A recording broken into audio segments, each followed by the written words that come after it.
Poirot. Open your eyes now.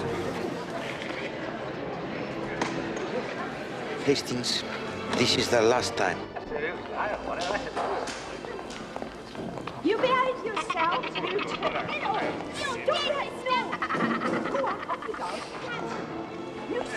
You might not like it, Poirot, but you can't ignore it. It's part of our lives, a window on the world. Barbaric. I care not for this type of criminal, nor for the detectives of the United States who shoot first and ask the questions later. Ah, come on, Poirot. It's not all machine guns and mobsters. In fact, when it comes to criminal investigation, the FBI is second to none. Oh, except for Scotland Yard, of course. Yes, well, I'll let you know soon enough if they live up to their reputation. They're sending us one of their agents over on temporary assignment. Oh, Dieu. Does that mean that the gangsters of America are preparing to stalk the streets of London? Well, no fear. No, it's a spy case of some kind. He's following up a lead over here, and I've got to work with him. I hope he does not take after his film counterpart, Monsieur Brick Davis. For me, the party tonight of your friend, Monsieur Parker, will be excitement enough.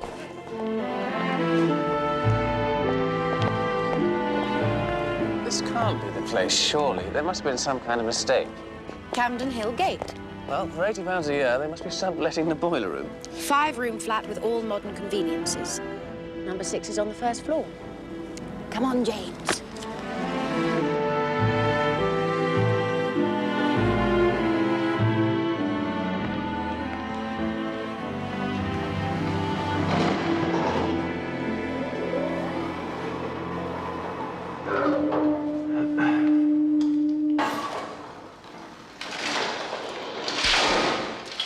Don't tell me. Number 6, the cheap flat. Don't waste your time, dear. It's been let. And rude. The moment I uttered my name, they slammed the door in my face. Stella? Perhaps they just didn't like the look of her.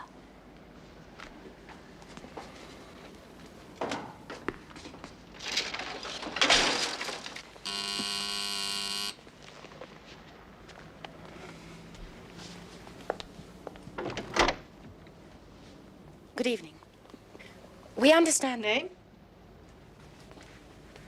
Robinson. Mr. and Mrs. Robinson. We were hoping... Oh. Thank you.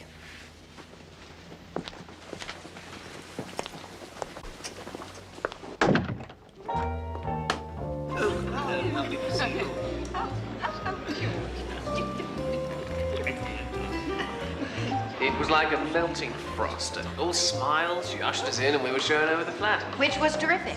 We're moving in right away. Well, perhaps it's haunted. The scene of a grisly murder. Oh, don't. But at that price, she can haunt away. How about our detective friends? Monsieur Poirot, you're the expert. What do you think? Sir?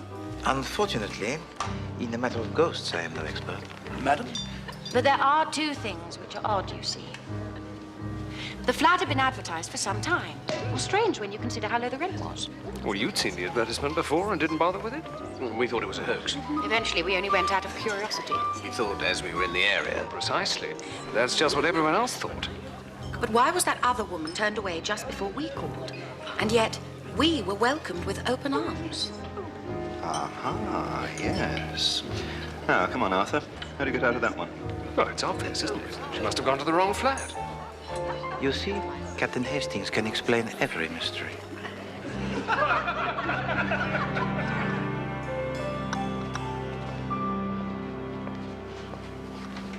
Thank you, monsieur. Morning, Poirot. Good morning. Morning, Miss Lemon. Mr. Poirot's been telling me about your skillful deductions at Teddy Parker's party last night. You know, Poirot, I sometimes think you don't give me credit where it's due. I know it all seemed rather simplistic to you, but I was merely being tactful. Tactful? Well, it's obvious, isn't it? The Robinsons have overlooked something in their agreement. They'll find out what it is soon enough. I just hope it doesn't come as too much of a shock. I see. Well, Hastings, I'm glad that you show concern for the problem of the Robinsons. It will make our inquiries all the more worthwhile. Inquiries? What inquiries? Come, Hastings, before you become buried in the pages of the racing. Can't see why you want to waste your time on such a trivial matter. Hastings, you do surprise me. I am well aware that this modest case has not the same dramatic appeal as the dealings of Monsieur Cagney and his G-men. Even so, it is a mystery and worthy of our attention.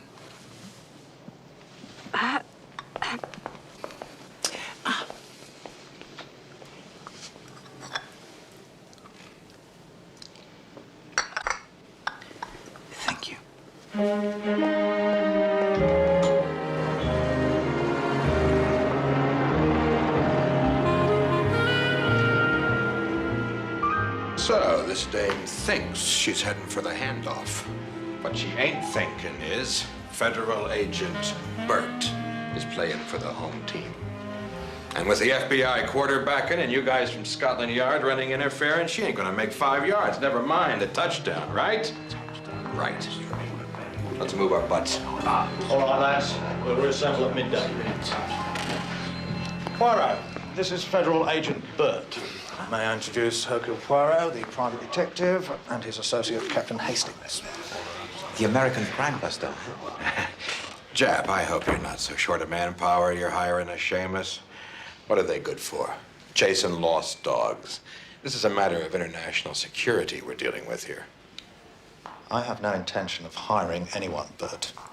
And if you must know, Mr. Poirot here has an outstanding reputation. Oh, a gumshoe of distinction. And I suppose Al Capone's running for president. Yeah. Yeah? Yeah. So what? All right, so keep trying. Oh, you heard what? Listen, pal, don't give me this brotherhood garbage, because it's all smoke. This liaison transatlantique does not live up to its expectations. Basically, to use a technical term, it's a disaster. The FBI... He's taken over my office, my secretary, and my car. Now he wants my best men to stake out the Italian embassy. Stake out? Clandestine surveillance, round the clock. If the London underworld find out that half my division are tied down, they'll have a field day. Quite so. But why this need for surveillance? 6 months ago, a minor clerk stole the blueprints for a new submarine from the US Admiralty.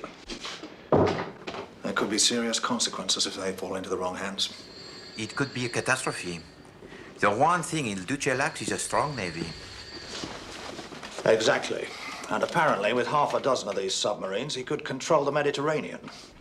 The FBI's found out that a woman's got the blueprints and she's come to London to sell them. Now I remember. Was it not the Romero affair? La femme fatale who dared to double-cross the mafia, huh? Was she not at some point in her career a canary? A canary? Yes, that's right. A dance band singer. What Mr. Burt calls a shantoozy. Good grief. Really, Hastings, you must try to keep up with the modern idioms, huh? And she is here now? Jim, step into my office for a minute, please.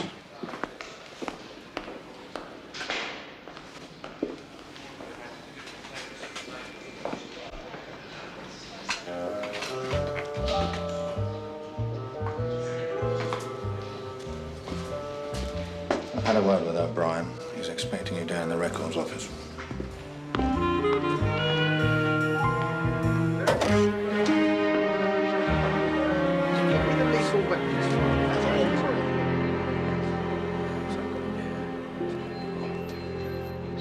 Sorry about the delay, sir.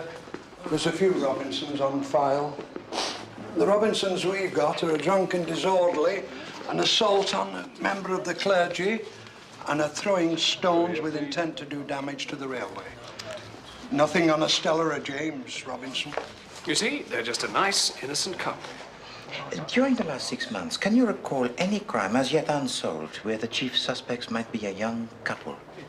Nothing comes to mind immediately, sir. There's that Bonnie and Clyde, of course. But they're at large somewhere in the American Midwest. And let us hope that is where they remain. But they're friends of Parker's. I've known Parker since we were at school. He doesn't have friends who are criminals. Monsieur Poirot? Monsieur Paul, good morning. Good morning. This is my associate, Captain Hastings. Morning. Should we go in? Thank you. Magnificent facade, isn't it? Yes, indeed. One of the finest I have seen in London.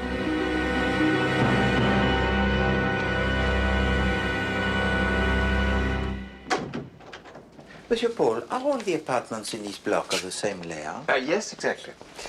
This is the sitting room. It's been designed to the highest standard. Here, for example, is the latest in inset electric fires, fully built in, and with the 1 or 2 bar option. It's very tasteful, don't you think? Yes, indeed. Poirot, you're not going to learn any more about the Robinsons by looking around an empty flat. He thinks it is always wise to make a thorough inspection before arriving at the final decision. I don't follow you. Hastings, I have the sudden desire to take an apartment in Camden Hill Gate. This apartment. The kitchen has been equipped with the most modern appliances. Every shelf and cupboard has been discreetly fitted to provide an environment delightful to even the most particular of cooks. Monsieur Paul, tell me, for what purpose is this little doorway? It's for the dustbins. They're collected twice weekly from the back stairwell.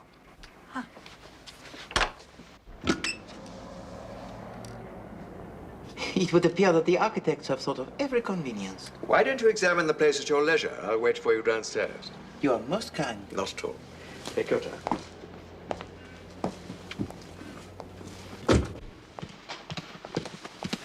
Think of the expense, Poirot. 6 guineas a week. But that is a small cost, Hastings, to pursue the mystery of great intrigue. Intrigue? It'll probably turn out to be something perfectly simple. Eccentric landlady moved to benevolence by plight of homeless newlyweds. But this does not explain, Hastings, why the cheap flat below this had been advertised for so long and nobody took it. Well, perhaps they all found something wrong with it. And the Robinsons did not? Did they strike you as being the gullible young couple, Hastings? No, they didn't. So we may assume that they possessed a special quality that the others were lacking, no? They're just an ordinary couple. Voila. There lies the intrigue.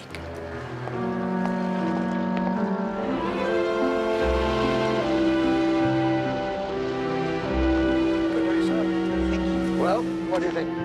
Monsieur Paul, I think that the apartment is exactly what I want, and I will take possession immediately. You made a wise decision. These flats won't be on the market for very long, and the rent is very reasonable by today's standard. Taxi! Yes, but not as reasonable as that of the Robinsons, huh? Oh, you know the Robinsons? Oh, yes, indeed. In fact, they have just moved in, is that not so? The Robinsons. In number 6. They moved in 6 months ago.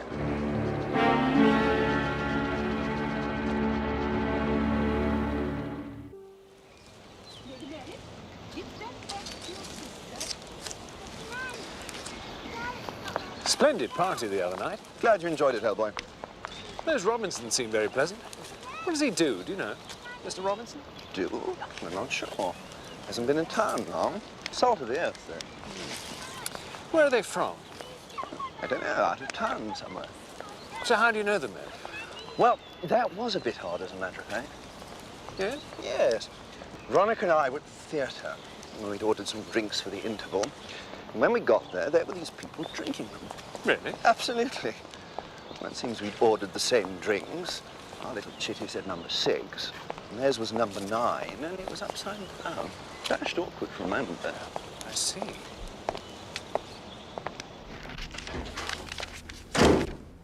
Hastings, you're late. Oh, I had a bit of a run-in with the doorman. Thought he wasn't going to let me into the building. Really? Well, it seems there's been some foreign fellow hanging around asking questions about the Robinsons. It wasn't you, was it? Certainly not. It is probably the man who has been watching the flats. Watching the flats?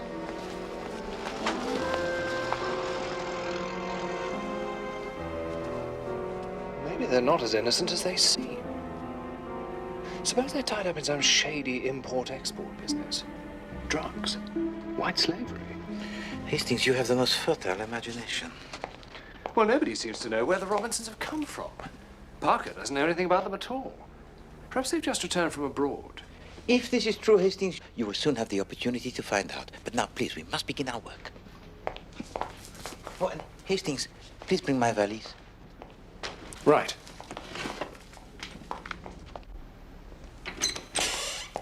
Now, Hastings, I am about to enter the flat of the Robinsons after the method of the dustbins.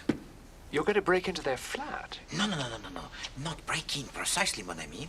But I have to provide for later. But, Poirot, it's Saturday afternoon. They're bound to be at home. That is exactly what I'm hoping, mon ami, because you are about to play the role of the friendly neighbor who just happens to be passing by. I want you to keep the young couple occupied while I perform my task. Wouldn't it be easier to wait until they go out? Hastings, these are things I have already considered. While they are out, the doorway, it is always locked. What am I going to say?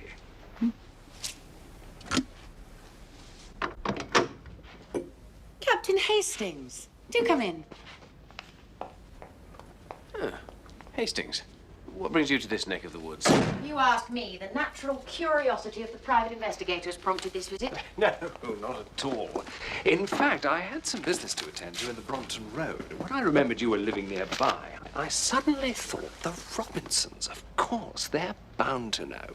Now, should I use badger hair, or will an ordinary brush do the trick? I'm sorry? Well, what I want is a sort of impression of graininess without it being too obvious. I don't want it to look ridgy. I mean, it sometimes does look ridgy, doesn't it? I'm dead set against that. You see, you've got the choice. Horsehair, hog bristle, or badger hair. And apparently, a fine steel comb produces the same effect, only it's better on walls and floors, more defined. Captain Hastings, what would one be doing with badger hair and a steel comb? Oh, didn't I say? Dragging and combing. You know what a fine effect it creates on woodwork. Only I'm not exactly a dab hand when it comes to decorating, so I thought I'd call on you for an expert opinion. The only time I ever did anything like this was when I creosoted the dugout in France. Not like you, with all the work you've done. Hastings, we haven't done a thing. We only moved in yesterday, and I have to admit, I wouldn't know a badger hair brush from a bucket of beef stew. Oh, you're too modest. I'm sure you were both influenced by the spirit of the Renaissance during your time in Italy. Italy? Whatever gave you that idea? Didn't Parker say you just returned from the continent? No.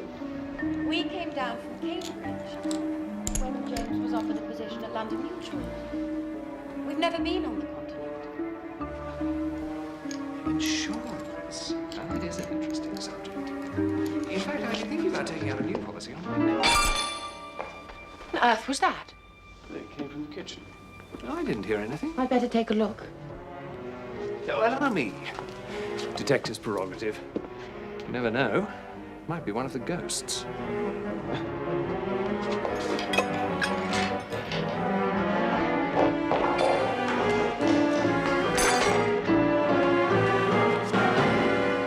Wind blew it open, I expect. I should keep this bolted if I were you. You never know who's about.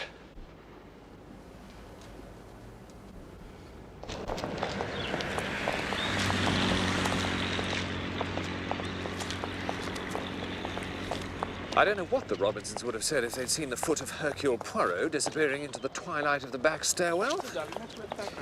I am indebted to your quick thinking, mon ami. I can't believe the Robinsons have anything to hide. If anyone's behaving in a suspicious manner, it's that woman who let the flat to them. But did it not strike you as odd, mon ami, that the estate agent's description of Madame Robinson was so very different from the Madame Robinson that we know? Not the most observant of fellows. Perhaps they are different Madame Robinsons, huh? Perhaps his Madame Robinson had been waiting a long time to find a subtenant of the same name. Why on earth would she do that? That's strange. That gardener's a dead ringer for Japp's man, Sergeant Daltrey. Your eyes, they do not deceive you, mon ami. Here. If I am not mistaken, this van is the nerve center of Inspector Japp's stakeout at the Italian embassy. What are you two doing here? Well, it happens that we were passing by and, well, it is necessary to satisfy the curiosity of Hastings. Poirot? You better come inside before somebody sees you.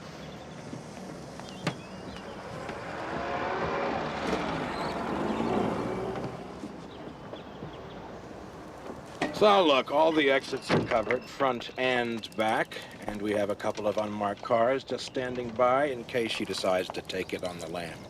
Whichever way, as soon as Carla Romero shows up, we're ready to nab her. A well-staged operation, Mr. Burt. I'm glad I could be of some help. Who is that man? Oh, he's in and out all the time. Some tourist in trouble, I guess. Suppose Carla Romero never comes, huh? Suppose she sends someone else. All right. As a private dick, what would you do, huh? Just walk right in there and ask him to call us when the blueprints show up? I would concentrate my efforts on trying to find Carla Romero. She is a young, attractive American, and traveling alone, she would be a figure most conspicuous. Alone, she might. But we know she's traveling with an accomplice. Monsieur Burt, I understand that she has had some dealings with the mafia. When will you guys understand there is no such thing as the mafia or the Black Hand or the Cosa Nostra? Sure, there's some immigrant families of mainly Southern European extraction who push each other around, but organized crime, no, sir.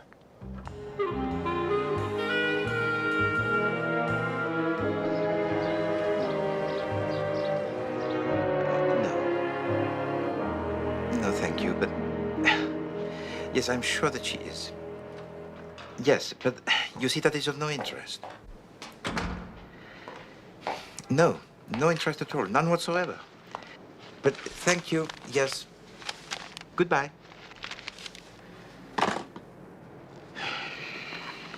Hastings, I've telephoned 14 nightclubs. 8 of them have the chanteuses, but none of them American. 3 of them have the male crooners, 1 of them has a magician, 1 a pianist. And the black cat won't answer the telephone. What are you looking for? Suppose, Hastings, that Carla Romero is forced to return to her old trade to support her while she is waiting to sell those documents. Well, that's possible, I suppose. Why are you so interested in Carla Romero all of a sudden? Why not let the FBI solve their own cases? But there is a connection perhaps with the Robinsons. The man that I saw entering the Italian embassy is the same man who has been watching their apartment. And do you not find it intriguing, Hastings, that the only club who did not answer the telephone was the Black Cat? How much you got? £12. Where's the rest?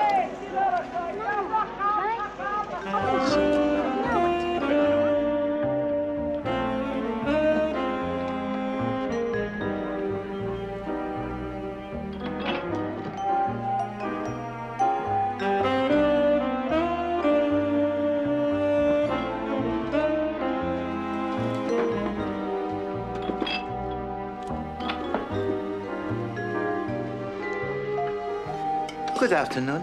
I wonder, could you tell me, please, is the manager here? Back there. Thank you. Most kind.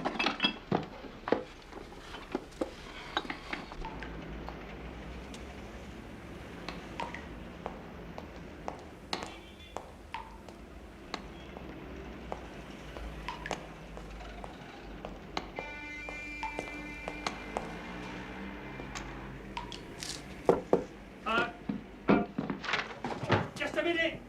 Who is it? Ηρακλής Πουαρό. Come again. Poirot. And you? I've got nothing to hide. Bernie Cole. Come in. Thank you.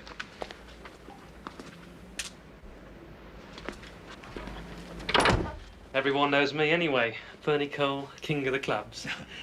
Didn't you used to come down to the old Caprice? No. What are you after then anyway? Nothing illicit, I trust? No, certainly not. Ah.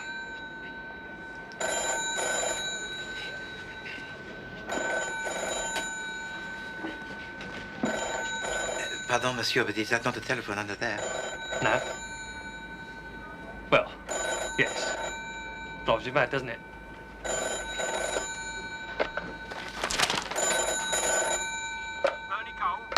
Some people. Monsieur, Mademoiselle El Sahat is singing here, or is she not? Who wants to know? There is a poster outside. No, what I want to know is it El Sahat the American? No. I heard her in New York once, you understand. Oh, yes. Oh, she's Canadian. Like those Dion quintuplets. It's going to be all the rage soon.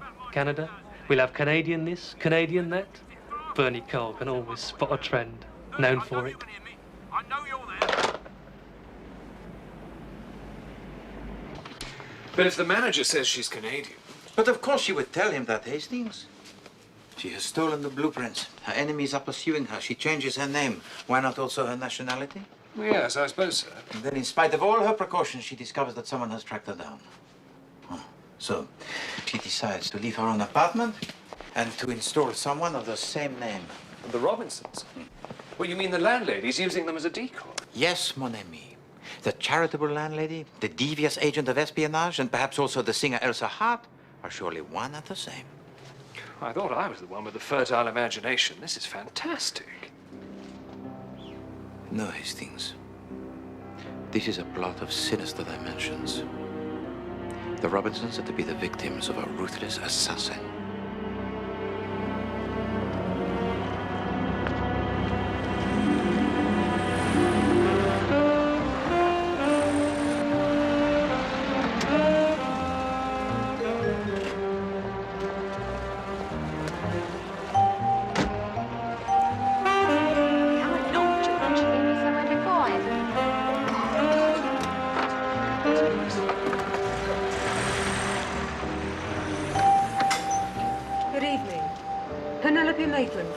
Companion. I sent a note round earlier. Ah, yes. Very nice, too. Please come in.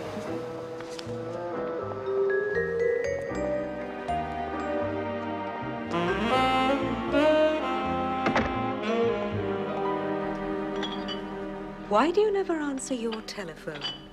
You get all these nuisance calls these days, don't you? A friendly word of warning, my dear. She wasn't keen on the idea. She may seem a bit frosty. Put it down to artistic temperament. I'm sure you're used to dealing with all sorts of people in your line of business. Yes, indeed. Straight down the corridor, second on the left. Good luck. Come and see me afterwards for a drink.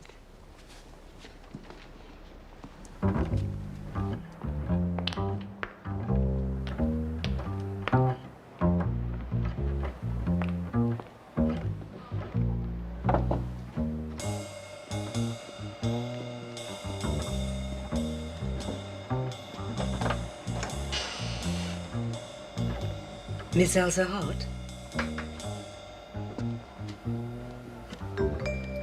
Yes? Penelope Maitland from the Ladies' Companion. Why don't you come in?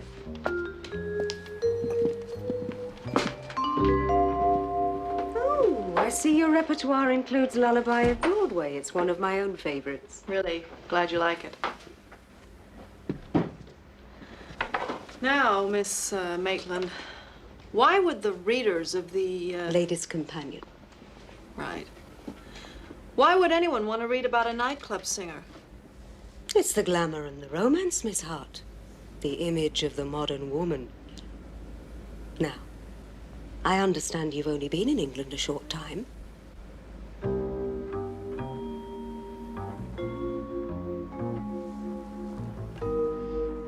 So she says she has been touring the capital cities of Europe with her husband for the past 9 months? Yes, working in a variety of nightclubs.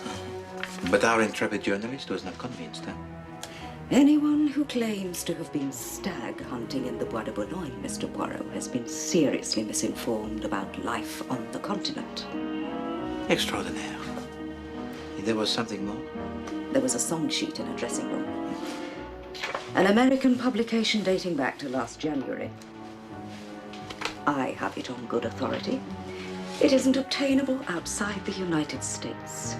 It could only have been obtained in America.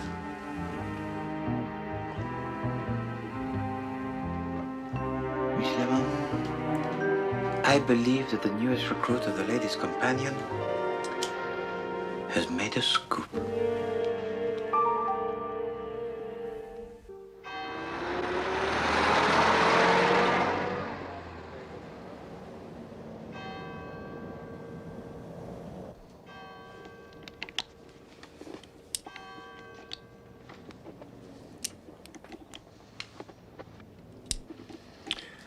It's gone midnight. How long are we going to wait? All night, if necessary, mon ami. I am afraid you may lose your beauty sleep. I wouldn't get a wink anyway. Trying to fathom out who's who in this espionage business. It is a devious affair. How did Romero manage to steal the documents in the first place? Carla Romero was not a thief, mon ami, but a temptress. Hastings, I will recount to you the little history. It is a story that will remind you of your favorite cinema. To begin, We have to go back 6 months to the east side of New York, where the notorious Carl Romero was working as a singer in a nightclub.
She had sought out and seduced a young clerk in the American Department of the Navy. His name was Luigi Valdano. How did it go? Like taking candy from a baby. I'll get ready. Meet you out front in 10 minutes. He was so besotted with his siren that persuading him to steal the secret papers from the U.S. Navy was an easy task. Unknown to Valdano, the accomplice of Carla Romero in this sinister plot was her husband.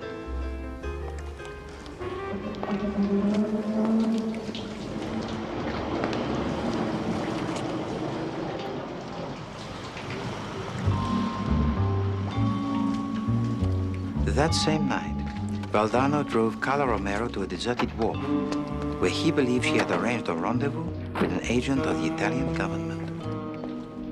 The blueprints for the new American submarine would be exchanged for $500,000. This is it, baby. Take it nice and slow. Luigi. You made it all too easy. Carla, no.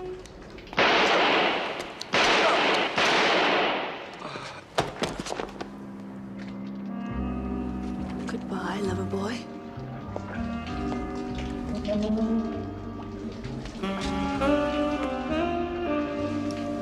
Let's get out of here.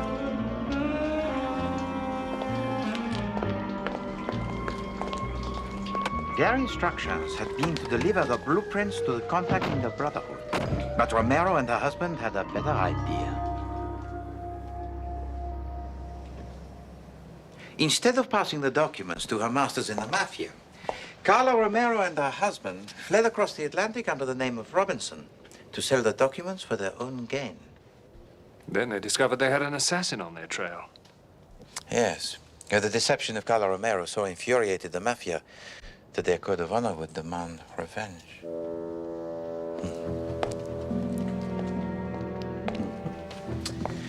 Prepare yourself, mon brave.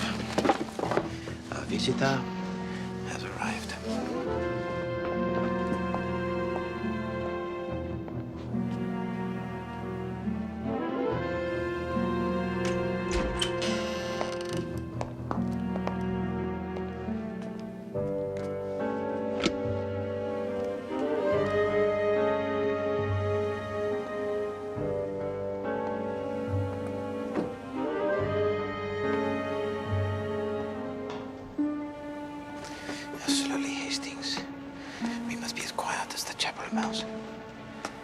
I still think it would have been safer to evacuate the Robinsons. To do so would have created the unnecessary attention. If they are as innocent as I suspect, it would be better that they know nothing of this.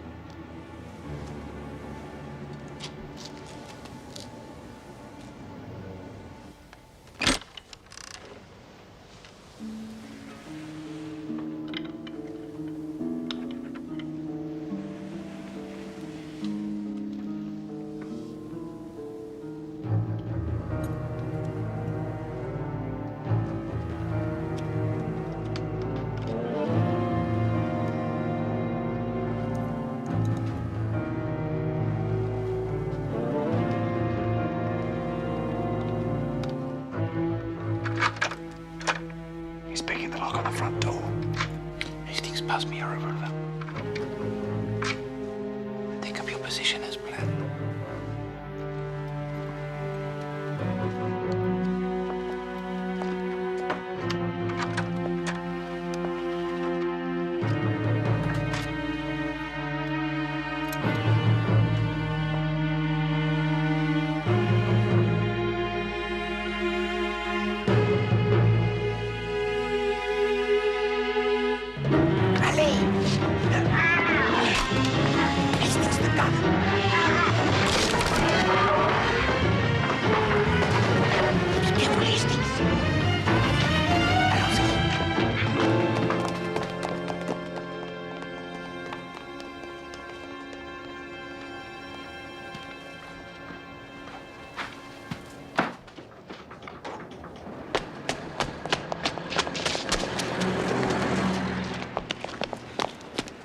Nowhere to be seen. Poirot, this is a disaster. Well, do not worry, mon ami. He will not return here tonight. Our young friends are safe. But now it is time to make our acquaintance with the elusive Carlo Romero.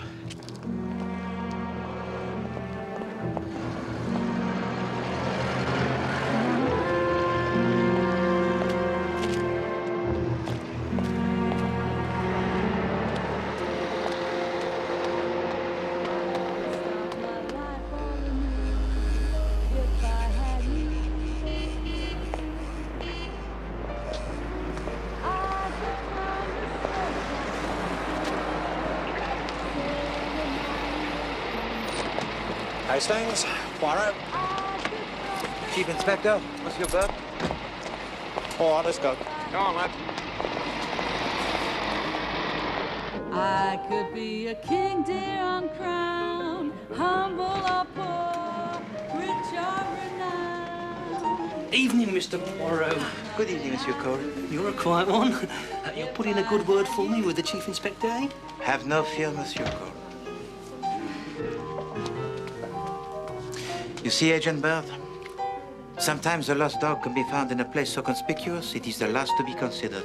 You better be right, Poirot, or I'll be the one chasing lost dogs in Alaska. I think we can rely on Mr. Poirot's little grey cells, Bert.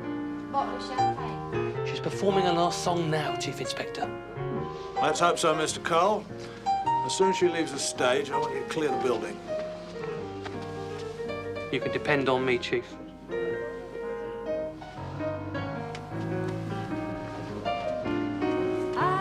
That's Carla Maria Romero, all right. Sail the mighty ocean wide. Let's tackle her. I could cross the burning. What do you think you're playing at, Clark? You can't go waving guns about. Give that to me. Are you kidding me? You just give that to me and the whole operation's off. Nobody's gonna believe this. The idea. Look over this, Constable. There's just nothing I couldn't do if I had you. There's just nothing I couldn't do if I had you.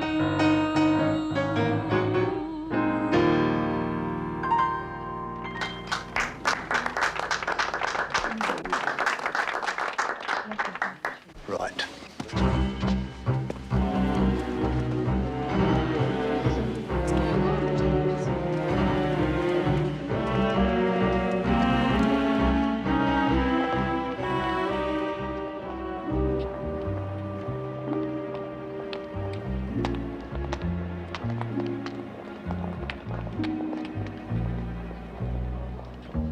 Oh, no, please, after you. I'll just stay in the background with my knitting.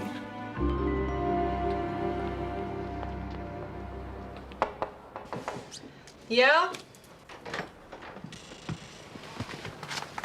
Ah, Mademoiselle Hart. I had hoped to find you here, Monsieur. This a deputation of admirers or something? Ah, well, in a way, yes. Mademoiselle Hart, indeed, you have a fine voice. Can we just do this? All right, all right. And the life of the chanteurs is a glamorous one. Are we going to talk her to death or what? But your real talents, Mademoiselle, the cunning and deception are far more taxing, no? What do you think you're doing here? Is this a party or something? Yeah, a farewell party, sweetie. Mademoiselle Hart, Or do you prefer to be called Carla Romero? Or perhaps even Madame Robinson? With an assassin on your trail, you substituted the other Robinsons into your flat. You have been very clever, but there is one thing I must know, Madame. Was it you who first realized the value of Valdano's position at the Department of the Navy? Yeah. I had all the big ideas. They just palmed all the greenbacks. And there could never be a position for a woman of your ingenuity in the in the Brotherhood? Brotherhood? Look, the FBI is unequivocal in this matter. There is no such thing as the goddamn Brotherhood. They wouldn't listen to me. Oh, yeah. So you thought you'd just take on the whole world, huh? Well, it's the end of the road for you, lady. So why don't you just hand over the blueprints now and we can all go home?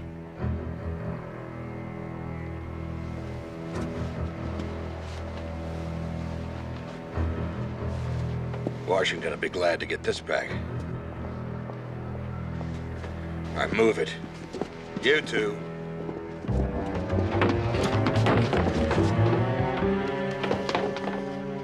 You thought you could kill Luigi and double-cross the Cosa Nostra. Well, he was wrong, sister. Now we're gonna settle the score. Oh, this is good. Everybody's got a heater except the good guys. You're just gonna stand there and let him shoot me?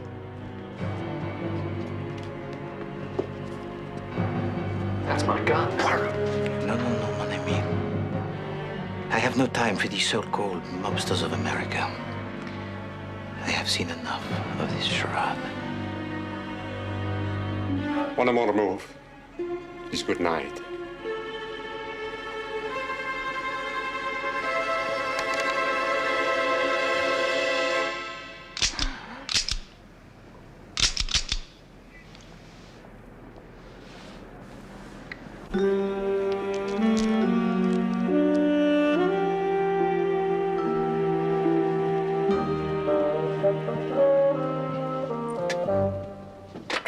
Good night and good riddance. This is a respectable club. Arrivederci, Carla. Sir Hastings, never will you trust your old friend, huh? Keep walking. I took the precaution to remove the bullets while we were in the apartment of the Robinsons. How did you know he'd follow us here? Well, when we left Camden Hill Gate, the assassin was lying in wait. I mentioned our rendezvous with Carlo Romero so that he would be sure to follow. So, Agent Bird, we have killed both the birds with one shot, huh? And without firing a single shot. There's no way to run a country. So, you say this association of criminals sent a hitman after Miss Romero, eh? Yes, but she had planned to deceive him by installing the young couple of the same name in her old apartment. And what about your joke with a gun, Poirot? Well, Inspector, you and Captain Hastings are so fond of the suspense. How could I resist the temptation to bring this intriguing case to the most dramatic climax? Well, Mr. Poirot, I've really got to hand it to you. You're most kind, monsieur. And the U.S. government, I'm sure, would like to reward you for all your efforts. The Navy will always be in your debt.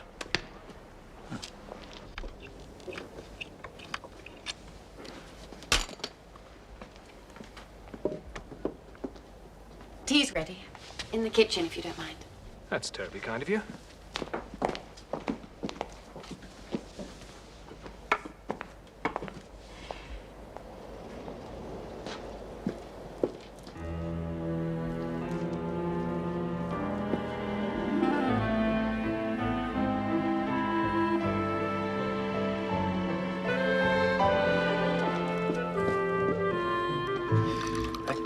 Burglars working the whole building.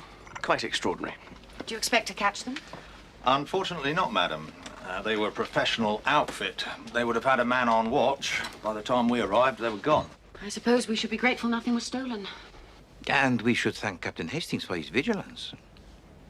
Because if he had not noticed that the door for the dustbins had been tampered with... I say. Look at this. Now, there's a real professional's tool, if ever I saw one. Very careless to leave it behind, if you ask me. Perhaps I should have it checked for fingerprints. You will find nothing, Chief Inspector. For the real professional, he wears the gloves.